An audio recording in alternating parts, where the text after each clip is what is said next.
Então, gente, dando continuidade ao nosso estudo sobre herança sexual, hoje nós vamos destacar, né, a determinação sexual na espécie humana, certo? Nós já falamos aí de diferentes modelos de sistema de determinação sexual em outros seres vivos, tá? Dentre esses modelos, nós falamos do sistema XY, que é o sistema também que aparece na espécie humana.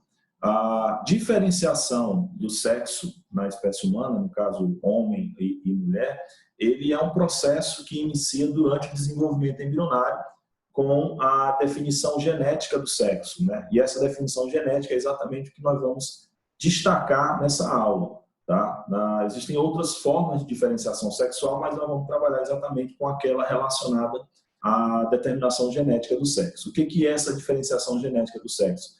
É aquela definida no momento da fecundação a partir dos cromossomos sexuais.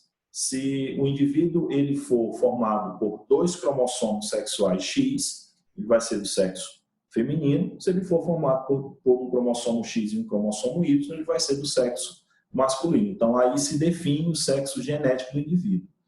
Tendo essa definição, a próxima etapa ela vai ser a formação da gônada sexual. Né? Se ele é XX, ele vai desenvolver ovário, se é XY, vai desenvolver testículo. Que é o sexo gonádico nesse caso. Desenvolvendo testículo, ele vai passar a produzir hormônios masculinos e aí ele vai desenvolver a genitália masculina. Tá? Se ele desenvolver o ovário, ele vai desenvolver a genitália feminina. Então, observe que são etapas, todas elas interdependentes, da etapa anterior. Né? Então, o sexo genético define os cromossomos sexuais. Dependendo do tipo de cromossomo sexual, eu vou ter a formação da gônada sexual específica. E dependendo da gônada sexual específica, eu vou ter a anatomia, né, genital definida de forma específica também. Bom, essas três etapas iniciais, elas acontecem durante a fase embrionária. Tá? Após um certo período de intervalo, sem muitas mudanças em relação à diferenciação do sexo, o indivíduo ele vai passar, a partir da puberdade, né, que ocorre lá na fase da adolescência, ele vai passar a adquirir características que vão evidenciar, de fato, o seu sexo. Né? O homem, por exemplo, ele vai começar a desenvolver barba no rosto, vai começar a engrossar a voz, tá? Vai começar a desenvolver o sistema genital. A mulher ela já desenvolve seios, certo? Ela já vai ter uma modelagem, né, mais específica para o sexo feminino, no caso, em relação à cintura, né, ao quadril. Então, todas essas características elas se definem na puberdade. Tá? E essas características são chamadas de características sexuais secundárias e são determinadas pelo sexo somático. E todas essas características dependem das etapas anteriores. Além dessas características que a gente pode chamar de, vamos dizer, biológicas mesmo, né, que são naturais, que são adquiridas realmente por fatores genéticos, são determinadas, orientadas por fatores genéticos comprovadamente, ainda temos definições, né, mais recentes, mais modernas, relacionada à diferenciação psíquica, tá? Não vamos detalhar isso aí, mas o que seria esse sexo psíquico? Seria a forma como o indivíduo se acha em relação ao sexo que ele possui, né? E o sexo social, que seria exatamente definido pelo papel, não existe muito isso na sociedade atual, né?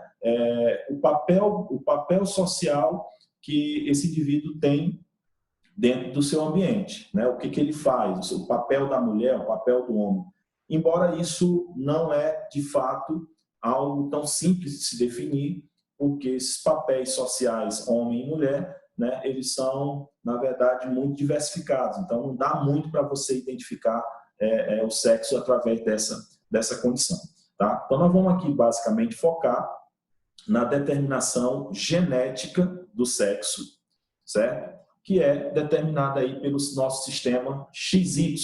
Então, mulheres apresentam dois cromossomos sexuais homólogos totalmente, dois cromossomos X, e o homem apresenta um cromossomo X e um cromossomo Y. E essa denominação Y está relacionada exatamente ao fato de que a morfologia, né, desse cromossomo Y assim como o seu conteúdo genético é diferente do conteúdo genético do cromossomo X. Então, usa-se essa expressão XY para essa definição.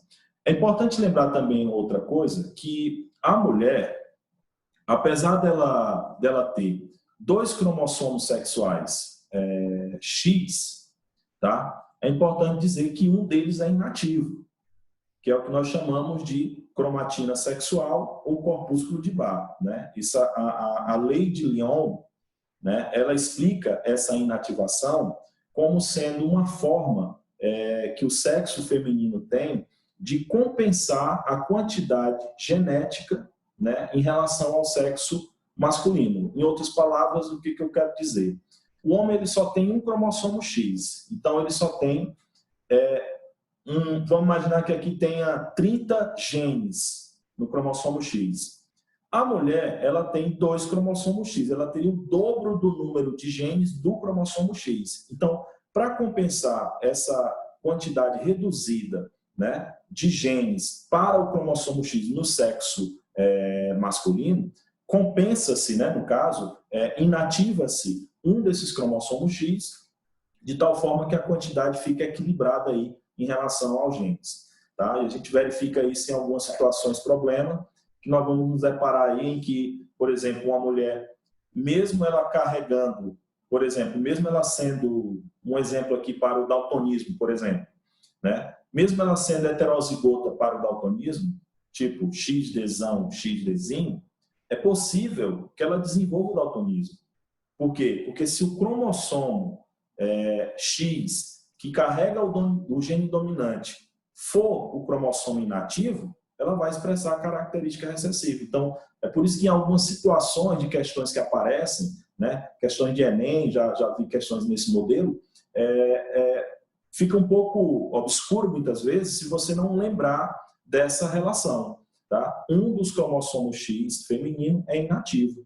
Então, o gene que aquele cromossomo carrega, ele não vai funcionar. Se for o dominante, vai funcionar o outro lá, recessivo. Então, o nome disso é cromatina sexual ou corpúsculo de Barr. Tá?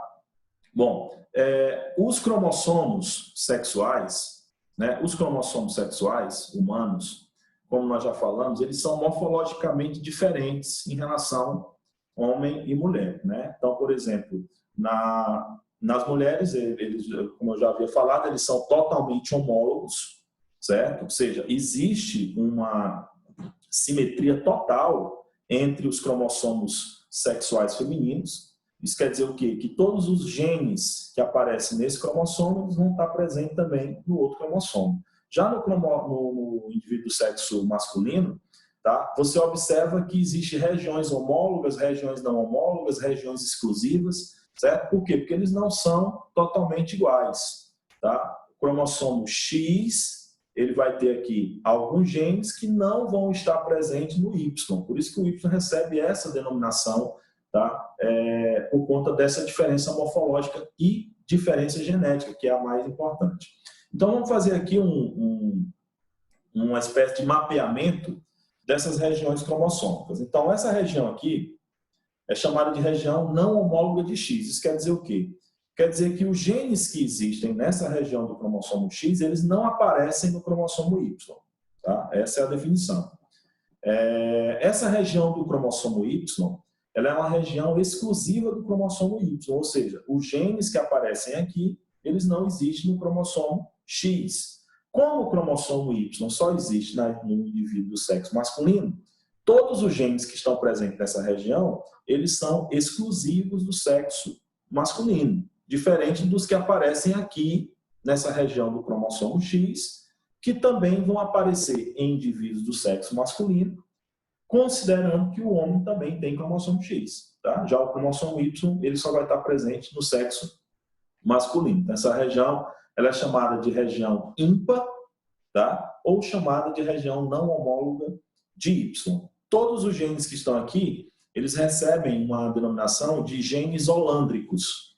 Genes holândricos são genes exclusivos do sexo masculino. Tá? E, apesar de existir uma diferença, né, genética e anatômica relativamente considerável entre X e Y, existem alguns locos gênicos, né, tanto no cromossomo X como no cromossomo Y, que são semelhantes. Tá? Então, alguns genes que aparecem no X aparecem no Y, nessa região aqui. E aí eu vou ter aqui uma região parcialmente homóloga entre esses dois cromossomos.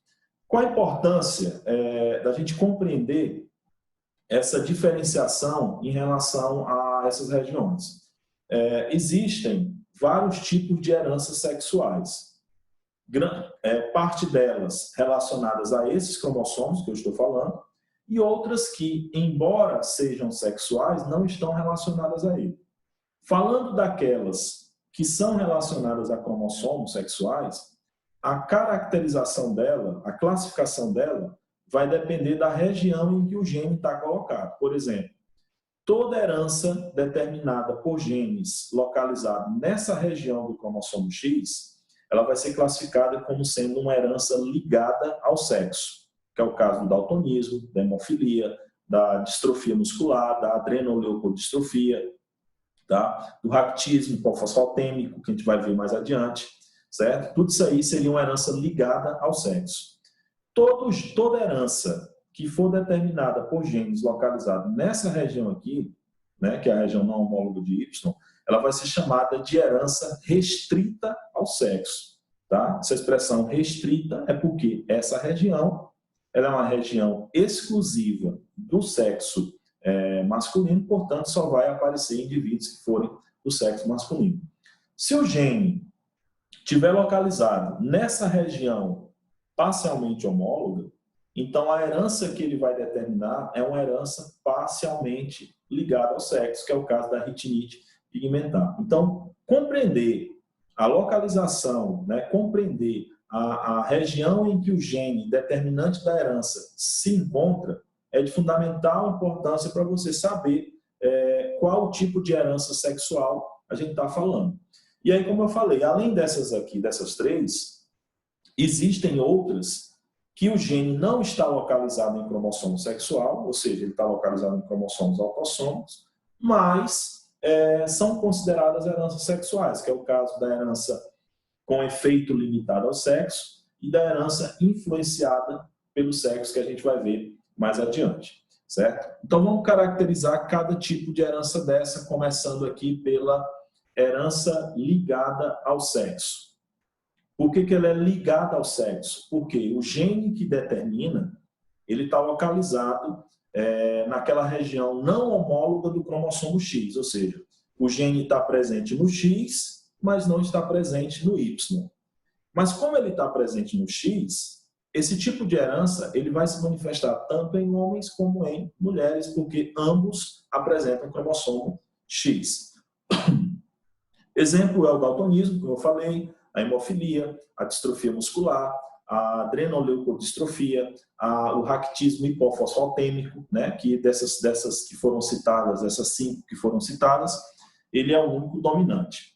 E aí nós temos aqui uma relação que serve para a gente fazer algumas deduções na hora de resolver questões. Por exemplo, quando uma herança é ligada ao sexo e ela é determinada por gene dominante, essa característica ela vai poder ser transmitida pelas mães a todos os seus filhos. Pode ser ou não, tá? Por exemplo, o raquitismo aí. Vamos imaginar que uma mulher seja XRzão, XRzinho, certo? Ela pode transmitir essa característica para todos os seus filhos, se ela mandar o gene XRzão para eles. Então, todos vão ter a doença, tá? No caso, os homens, né, os pais, eles só vão transmitir essa herança para as filhas. Um homem que é portador dessa herança dominante, todas as filhas terão a doença.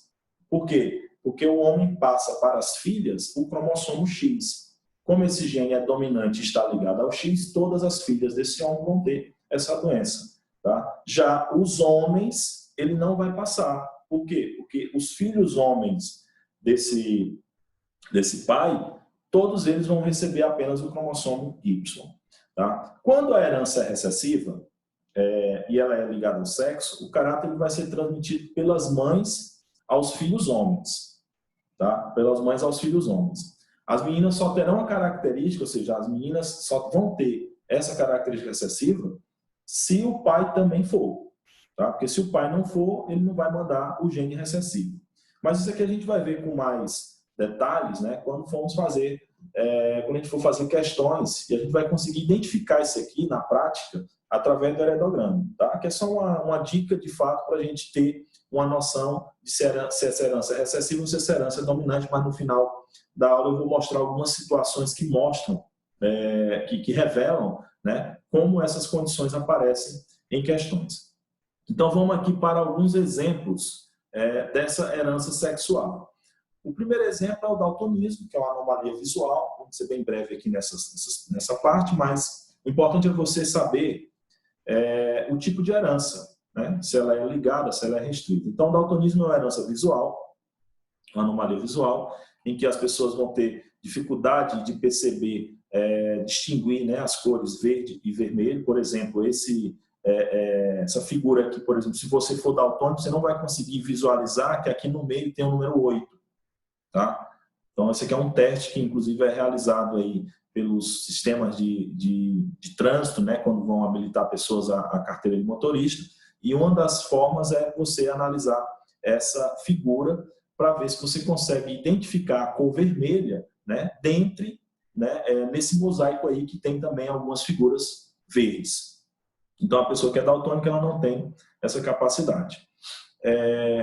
O daltonismo ele é mais frequente, como ele é uma herança ligada ao sexo, ele é mais frequente em homens do que em mulheres. A proporção 8% dos homens, no caso 0,64% das mulheres. Por que isso?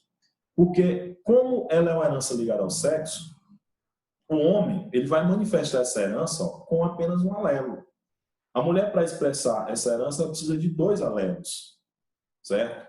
Se ela fosse restrita ao sexo, mulher não manifestaria, somente os homens, mas ela é ligada ao sexo. Então, você tem aqui todas as condições, depois a gente você pode analisar isso aí com mais calma, tá? Então, mulher normal pode ser homozigota ou heterozigota, mulher daltônica só se for homozigota recessiva. Homem normal, por que esse gene D não está aqui? Porque, como eu falei, como ela é uma herança ligada ao sexo, o gene ele está na região do cromossomo X que não aparece no cromossomo Y, certo?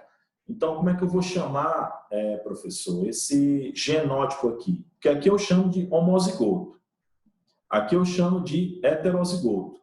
Aqui eu chamo de homozigoto recessivo. Isso aqui eu chamo de quê? Eu chamo de hemizigoto.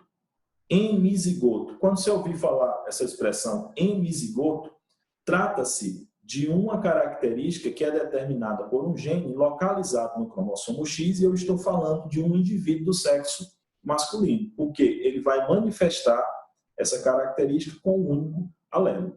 A mesma coisa vale para a hemofilia, certo? A hemofilia, ela também é uma herança recessiva, tá? Em que a pessoa vai ter dificuldade na coagulação do sangue, vai ter problemas hemorrágicos, né, em relação a conter essas hemorragias. Ela também é recessiva. Nesse caso, mulheres normais podem ser homozigotas dominantes ou heterozigotas, e elas só serão hemofílicas se forem homozigotas recessivas. E a mesma situação vale para os homens, só que aqui eu tenho, para ele ser normal, ele tem que ser hemizigoto dominante, ou para ele ser hemofílico, hemizigoto recessivo, é a mesma condição. Bom, o raquitismo hipofosfatêmico, ele seria uma anomalia óssea, né, em que a pessoa vai ter dificuldade no depósito de fosfato nos ossos. Então, a pessoa vai ter fragilidade óssea, né, desenvolvendo aí pernas arqueadas por conta dessa elasticidade que o osso vai apresentar.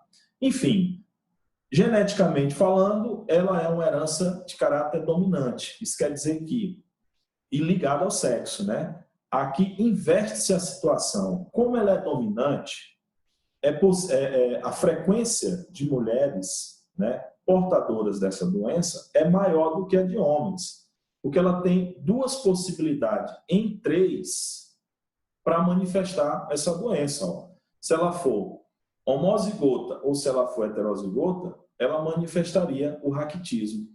E ela só não manifesta se for homozigota recessiva. O homem, ele termina mantendo a probabilidade de 1 para 2, ó, aqui. Então, se ele for hemizigoto dominante, ele manifesta, se ele for hemizigoto recessivo, ele não manifesta. Certo? O que seria uma herança restrita ao sexo? Deixa eu voltar aqui. O que seria uma herança restrita ao sexo? É uma herança que é determinada por um gene, que ele vai estar localizado naquela região do cromossomo Y que não tem homologia com o cromossomo X, ou seja, é uma região só do Y, restrita ao Y. Consequentemente, só irá manifestar esse tipo de herança aqueles indivíduos que forem do sexo masculino. O gene que determina costuma ser chamado também de gene isolândrico. Tá? Então, falou em gene isolândrico, eu estou falando de herança restrita ao sexo. Só ocorre, o gene só existe no sexo masculino e também só se manifesta no sexo masculino. É o caso da zigodactilia, né, que é esses dedos dos pés, né, unidos, é uma herança ligada ao sexo. Por exemplo, você, homem, tem essa característica, todos os seus filhos do sexo masculino também terão essa característica, né? Porque todos os filhos do sexo masculino, eles vão receber esse cromossomo Y seu. E o gene SRY, esse aqui é um dos mais citados em questão, porque ele é o gene responsável por determinar, né, diferenciar o sexo gonádico. É ele que determina se o indivíduo vai produzir testículo ou não. Então, é possível, por exemplo, se o indivíduo for, vamos imaginar que ele seja XY, mas ele tem uma mutação que inativou o seu gene SRY. Ele vai ter fenótipo feminino. Por quê? Porque é esse gene especificamente que define se o indivíduo vai formar testículo. Então, não é exatamente o cromossomo, é o gene que está presente nesse cromossomo, e como ele só está presente nele, né, tendo o cromossomo Y, certamente o indivíduo vai ser do sexo masculino, desde que não haja nenhum tipo de mutação, tá? Inativação desse gene. Nós temos também aqui, aí já entramos agora na herança, nos tipos de herança, que elas não são determinadas por cromossomos sexuais. Tá? Elas são heranças autossômicas, né, como eu coloquei aqui. Os genes, eles estão localizados em cromossomos autossômicos. Nesse caso aqui, esse gene aparece tanto no sexo masculino como no sexo feminino, só que o efeito desse gene, ou seja, a expressão desse gene, ela é limitada. Tá? Isso quer dizer o quê? Que ele é um tipo de gene que existe nos dois sexos, mas ele só se manifesta em um dos dois, porque ele vai receber influência de hormônios sexuais, por exemplo. Então, a produção do leite, até mesmo na nossa espécie, a gente observa que apenas as mulheres elas produzem esse leite, embora os homens também tenham glândulas mamárias, certo? Ou seja, o gene para a produção existe na gente, né? Nós homens temos esse gene, só que esse gene não vai se manifestar. Por quê? Porque para ele se manifestar, ele precisa de uma série de condições para se expressar, dentre elas os hormônios sexuais, femininos especificamente. Tá? Então nós temos, mas ele não se expressa. Quando uma herança é desse tipo, a gente chama aqui, a gente diz que ela é com efeito limitado ao sexo. Como é que aparecem essas questões referentes a esse tipo de herança? Na verdade, são questões meramente teóricas, não envolvem cruzamentos, porque nesse caso a herança ela se comporta como uma herança autossômica normal. Tá? Então não tem a questão daquele jogo de cromossomos sexuais, não. Bom, outro exemplo é a herança influenciada pelo sexo. Observe que ela também não é cromossômica, aliás, ela não está, o gene não está localizado em cromossomo sexual, está localizado em cromossomo autossômico, certo? O gene aparece tanto no homem quanto na mulher, do mesmo jeito da outra que a gente acabou de colocar, com efeito limitado, só que aqui ele tem uma diferença. Lá, com efeito limitado ao sexo, o gene aparece nos dois, mas só se manifesta em um deles. Tá? No caso, a produção de leite lá que eu citei, o gene está no homem, está na mulher, mas só aparece na mulher, só se expressa na mulher. Aqui, o gene está presente no homem, está presente na mulher, e ele se manifesta nos dois, porém, com maior frequência em um dos dois, certo? Exemplo, a calvície. A calvície ela é uma herança dominante.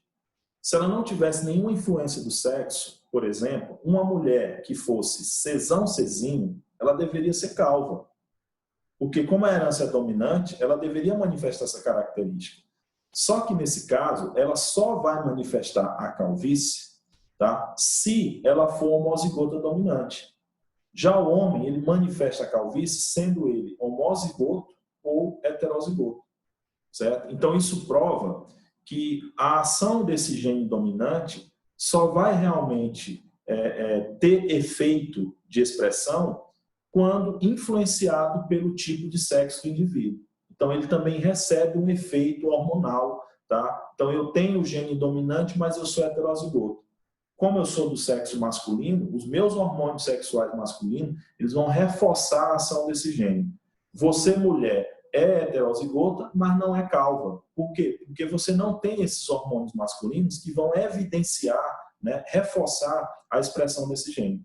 Tá? Então, aqui o gene aparece nos dois, se manifesta nos dois, mas com maior frequência em um deles. E o último tipo de herança aqui para a gente discutir é a herança parcialmente ligada ao sexo, que é aquela, essa aqui ela é localizada em cromossomo sexual, certo? É uma daquelas 3 que a gente citou, certo? E só que esse gene ele está localizado numa região que tem tanto no cromossomo X quanto no cromossomo Y.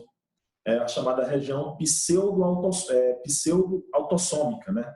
Na verdade, pseudo-homóloga. É uma região em que a herança ela vai se comportar como uma herança autossômica, porque você tem um par de genes, ó, tanto no homem quanto na mulher.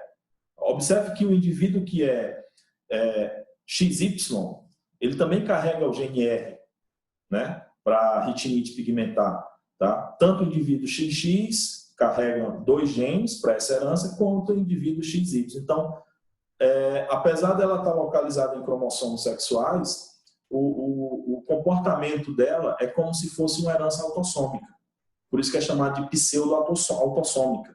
Tá? Ela é pseudo porque a característica está no cromossomo sexual. Autossômica porque ela se comporta sempre com 2 alelos, né?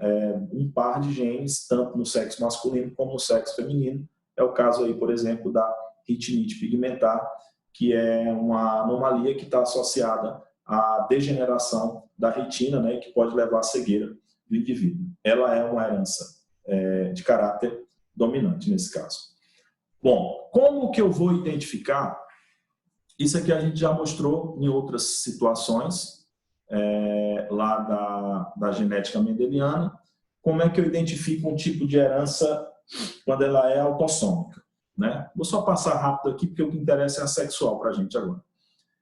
Pais normais, filho afetado, significa dizer que a herança é recessiva. Pais afetados, filhos normais, significa dizer que a herança é dominante. Isso é uma regra que a gente já conhece. Então, no caso aqui, para identificar essa herança sexual ligada ao cromossomo X, se ela for recessiva, por exemplo, dá para a gente identificar que esse caso, nesse primeiro heredograma, ela é recessiva por quê? Porque se ela fosse dominante, esse homem, né, ele carregaria o gene X azão, por exemplo. Como aqui nasceu uma mulher, tá? Esse gene X azão, ele deveria passar para essa filha. Então, ela teria que ter também essa herança, e a gente vê aqui que ela não tem. Nós vimos aqui que ela não tem. Então, isso significa dizer que ela é recessiva. A situação aqui seria o seguinte: se ela fosse dominante, esse gene teria que ter vindo, o gene X, eu estou falando de uma herança ligada ao X, certo? Esse gene X azão teria que ter vindo da mãe, porque o pai manda o Y. Então, se a mãe tivesse mandado o X azão, ela também teria que ser afetada. Então, aqui a gente conclui que a herança ela é ligada ao sexo do tipo recessivo. Nessa outra situação, você tem aqui uma herança ligada ao X, né, ligada ao sexo, só que dominante. Se ela fosse recessiva, por exemplo, vamos considerar aqui que o homem fosse X azinho, alguma coisa. ela mandou esse gene XAzinho para cá, tá? XAzinho para cá. A mãe, para ela ter uma filha, como a mãe é normal, né, ela teria que ser XAzão alguma coisa. Então, ela teria que ter mandado esse XAzão para cá, para essa filha. A filha seria heterozigota, XAzão, XAzinho, e não deveria ter a doença, se a doença fosse recessiva. Então, isso caracteriza que a herança ela é dominante, por quê? Porque o homem, a mulher é normal, o homem portador, certo? Os filhos não têm a doença. Por que eles não têm? Porque eles receberam o Y do pai, e o Y não carrega esse gene dominante. Então, isso significa dizer que o gene, de fato, responsável por essa herança é um gene dominante localizado no cromossomo X. Como esse homem mandou esse gene para todas as suas filhas, todas elas vão manifestar a doença, você vai conseguir identificar isso no heredograma. Tá? E quando ela é ligada ao Y, fica bem evidente, embora você não deva se apegar tanto a isso, primeiro identifique através do enunciado se tem alguma pista relacionada à localização do gene. Mas observe que quando ela é ligada ao Y, somente indivíduos do sexo masculino vão apresentar essa doença, porque o cromossomo Y ele só existe no sexo masculino. Quando ela é mitocondrial, que não é muito comum abordar isso, mas é interessante a gente lembrar da herança mitocondrial. A mitocôndria ela é materna sempre, certo? Sempre ela vai ser materna. Então vamos analisar essa genealogia. Essa mulher ela tinha essa característica genética que passou para o seu filho, porque o filho herdou a característica genética da mãe. Por que esse homem, aliás, a mitocôndria da mãe, por que esse homem aqui, ele não passou nem para o filho dele e nem para a filha dele? Porque, na verdade, as mitocôndrias do espermatozoide dele, tá, não fizeram, não estão presentes, né? Não estão presentes, não ficaram presentes no zigoto que deu origem a esses dois indivíduos. Porque, na verdade, as mitocôndrias que essas duas crianças aqui adquiriram vieram da mãe, tá? E não do pai, certo? E a mitocôndria da mãe não tem a herança dessa mulher aqui, tá? Mesma coisa vale para cá. Por que que os dois filhos desse casal têm essa herança? Porque os dois filhos desse casal herdaram a mitocôndria da mãe. A mitocôndria sempre ela é materna. E como a mãe tinha essa característica genética relacionada à mitocôndria, ela passa para todos os seus filhos, independente do sexo, porque aqui não se trata de um caso de herança sexual especificamente. É mais uma herança associada à mitocôndria e tudo isso está relacionado à transferência dessa mitocôndria no momento da fecundação. A gente sabe que na hora da fecundação, somente o núcleo do espermatozoide entra no óvulo, certo? E todas as organelas citoplasmáticas, incluindo a mitocôndria, que tem o seu próprio DNA, fazem parte do óvulo, tá? Então, a primeira célula do indivíduo, que é o zigoto, tá? Ele tem um citoplasma derivado desse ovócito secundário, né? Que depois passa a ser chamado de óvulo. Por isso, a herança mitocondrial é uma herança exclusivamente materna. Beleza? Então, encerramos aí a nossa aula sobre herança sexual.